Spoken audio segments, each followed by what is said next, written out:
Let's talk to our guy, Ryan Roberts. We've got one of the biggest games of the week that maybe is not getting paid as much attention to after Miami or after Notre Dame had the loss to Miami. Ryan Roberts from A to Z Sports. What's going on? Hey, fellas, how are you? How are we doing? I feel like we're always talking to you about drafts and NFL big pictures, and now we're gonna kind of like drill down into actual college football games, man. So we appreciate your flexibility.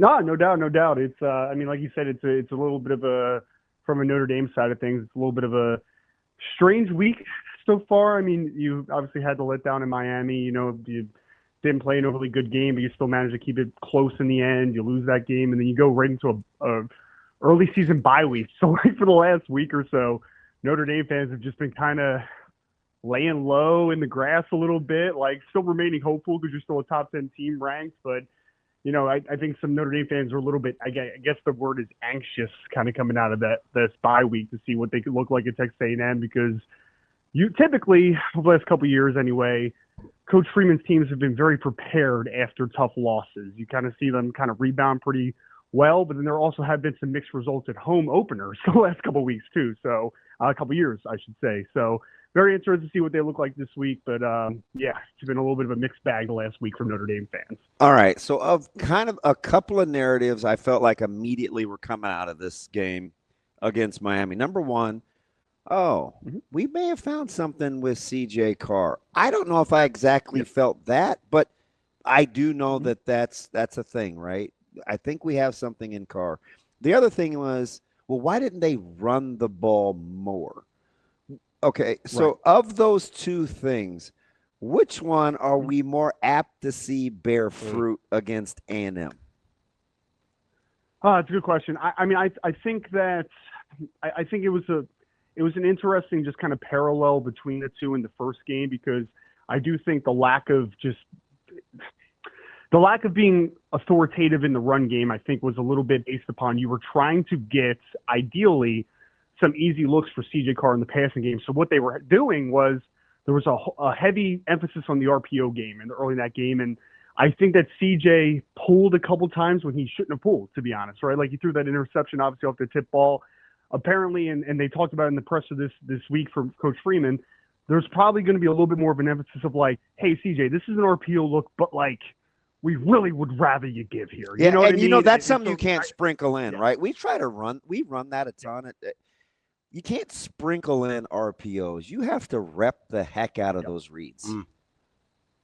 Especially for a kid that he's a smart young man, which is why he's in the position he is only a redshirt freshman. He's kind of had that billing since he was a high school sophomore and junior, which is kind of his football acumen.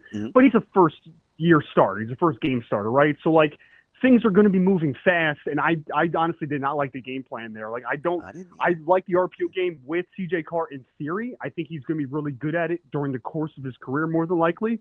But in the first game, I want the game to slow down for a kid. I don't want his mind going three different ways of like, all right, let's count the numbers here. Do I have a numbers advantage?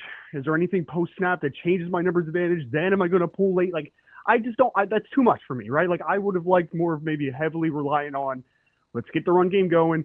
Let's work the play action game off of this. And then later in the game, as he kind of has his bearings, the game's slowing down a little bit, then let's mix in that stuff when he starts to get a little bit more comfortable. So I understood the ideology of it, but I do think that it was a little bit too much. But for like the future, I would be shocked, and I mean shocked, if Notre Dame against Texas A&M didn't come out and try to run the ball heavily. So I think there's going to be less RPO. I think that we're going to see CJ Carr maybe off to a little bit of a slower start in the box score, just because I do think there's going to be a heavy emphasis on let's get our best player of the football. And I mean, you could argue that the two best players in Notre Dame's offense are their two running backs. So I think there's going to be a heavy emphasis trying to get the run game going. Yeah, I was shocked. And I think it was on, the heels of watching, Clemson's ineptness at offense, even as good as Klubnik is supposed to be, right?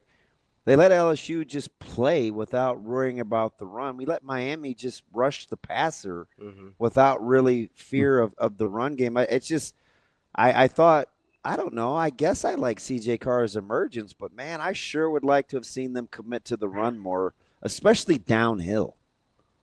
Yeah. Well, I think my biggest letdown from the game, honestly, was outside of even just the ideology of how to best implement Carr and get him comfortable, was I thought the Notre Dame offensive line didn't play overly well, right? Like I thought that they really kind of let them down a little bit, just both not only as a run in the run game perspective for the opportunities they had, but I think the pass protection was very iffy, especially obviously on that last. Those guys were pinning their ears back though, Ryan. That is tough with two first-rounders rushing the passer. It's not easy for sure, but I don't think you made it easy on him either. I think you made it easy on him, right? Like it was too predictable, and I wanted more play action. I wanted a more heavy emphasis on the run game because I think that's how you mix and match and try to confuse a pass rush, is try to slow them down a little bit outside of the screen game, which obviously they were trying to do. But you need to kind of make those defensive linemen think a little bit. And I just think that you kind of let them off the hook a little bit and didn't really try to speed up their thought process at all, and that turned into the production. So I think the offensive line didn't play overly well, but again, like Jeremiah Love's your best player. Like he's your best player. There's no question about it. And he is a guy that also can affect the passing game as well. I did like you guys do it to him. In the pass game. Mm-hmm. Yeah, that's been a huge emphasis. Like for spring practice into fall camp and everything that we've had availability for on talking to Coach Denbrock and Coach Freeman, they really want to get both the running backs on the field together a lot as well. So like the emphasis of Jeremiah Love splitting out into slot at times, being involved in the screen game, out of the backfield opportunities. Like I think that will be sprinkled in a whole lot more too. I mean, that's a young man though. Like he's not going to be here after this year, right? Like let's be honest with ourselves. He's not going to be here as a senior. So you need to be able to utilize him in as many ways as you can because the offense should run through him. And Notre Dame does have a lot of good secondary options in this offense. I think Jaden Greathouse and Malachi Fields and Jadari and Price, like you have a lot of great options off of Jeremiah Love, but I mean, Notre Dame fans, just in general, we haven't seen a running back like Jeremiah Love in South Bend in a very, very long time. So utilizing as much as you can, I think, needs to be a point of emphasis moving forward. The offensive line play, I think, does need to take a step forward as well. Ryan, after seeing the Miami game, what are some things you think Texas A&M does that could give Notre Dame some problems? Yeah, I actually wrote an article about this yesterday at Z Sports. So I think is the number one thing that people are going to be looking at after what Ruben Bain and Akeem Mesidor did against Notre Dame in true passing situations, right? I do think that a lot of people are going to look at Cassius Howell, who had the back-to-back sacks this past week against Utah State.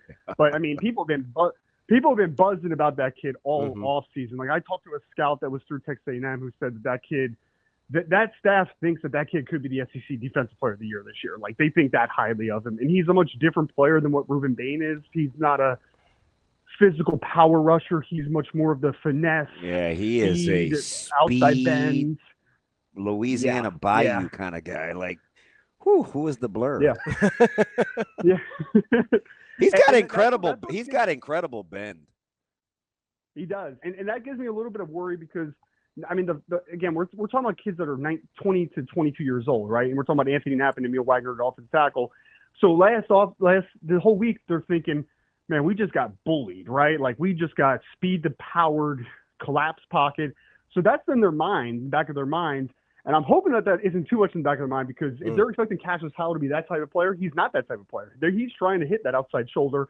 He's trying to rip and he's trying to turn the corner. He's trying to flatten to the quarterback. Like there's no doubts about it. So Cassius Howell, slowing him down as much as possible, I think is going to be number one, trying to show that your offensive tackle pass blocking is better this week.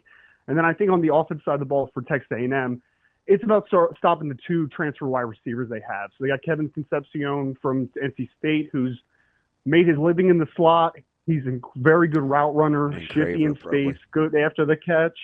And then Craver worries the hell out of me because Craver's more of that's the speed dude, right? Like I watched him against Utah State where they did a corner blitz and the poor safety for Utah State, they asked him to play man coverage against Craver and Craver was like, all right, see you later, bud. Like, he's teeny. He looks like a little kid, but he can fly. He can't be but 5'8".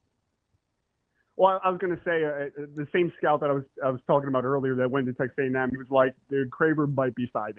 He might be 5'8", you know? Like he's a small guy, but that speed to burn is a weapon. And Notre Dame had problems with protecting the slot last week against Miami.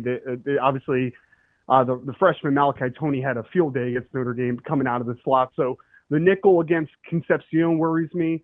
But then Christian Gray is a feast or famine corner to the field for Notre Dame. He has some great moments. He has some moments that make you want to pull your hair out. And the one thing that he doesn't do well, he doesn't always locate the football down the field, and he gets a little bit grabby down the field too. And who's that going to be against? I would think that it would be Craver a lot of the time, of a guy that's trying to work vertically and trying to press the ball. So I think those two transfer wide receivers. And then funny enough, Cassius Howe was also a former transfer from Bowling Green. So the transfer portal has been pretty good to Texas A&M the last couple of years. A&M doesn't have a 100-yard rusher that's not named Reed. Is that a pro or a con that A&M comes at you with a true dual threat quarterback? I mean, I think it's a pro for them potentially. Because the way I look at it as, and I know that this is a pretty good fact, at least in the first game. There's been some load management on Le'Veon Moss, the running back for Texas A&M, who's a really good player. And last year against Notre Dame, he had a nice game in the first game. It was actually kind of leaning on Notre Dame early in the second half to kind of begin things in the third quarter. So I think that there's been kind of an emphasis of like, hey, these first two, we know we're going to be okay.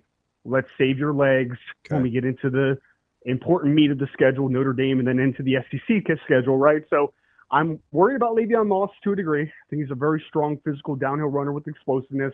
But then the fact that you cannot fully key on him either, because, you know, when you had Connor Wegman last year, like there was only so much extension off of the run game that you could do. Now Reed can get busy. Yeah.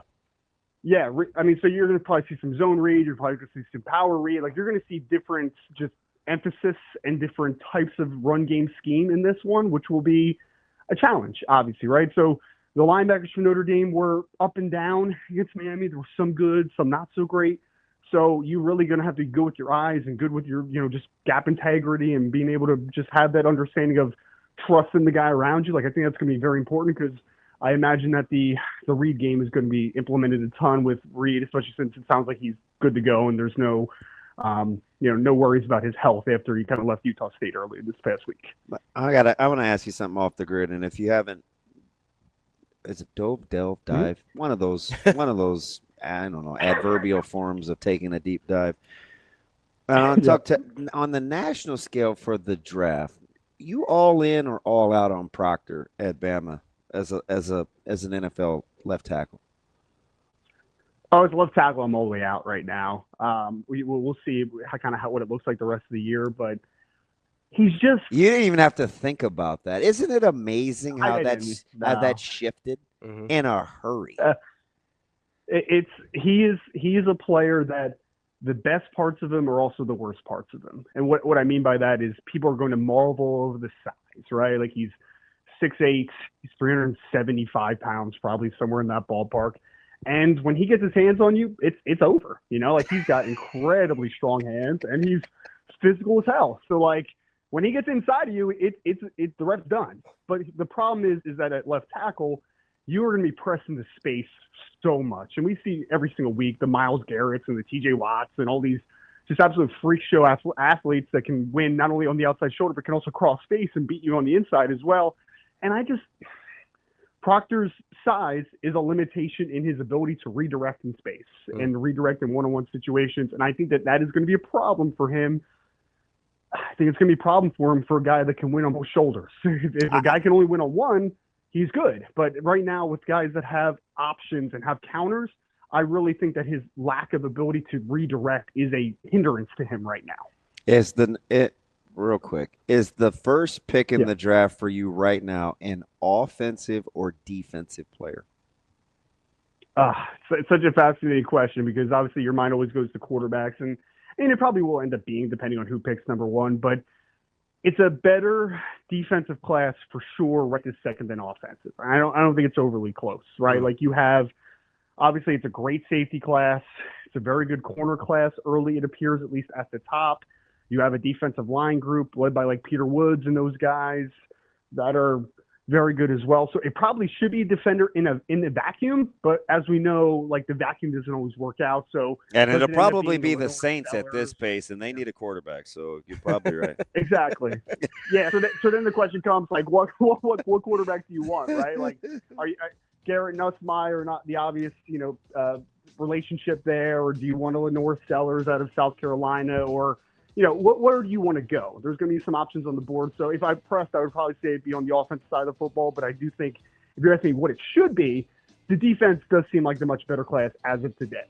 That's Ryan Roberts from A to Z Sports. Ryan, great stuff as always. We'll talk to you soon. Appreciate you guys. Have a great day. Thanks, buddy.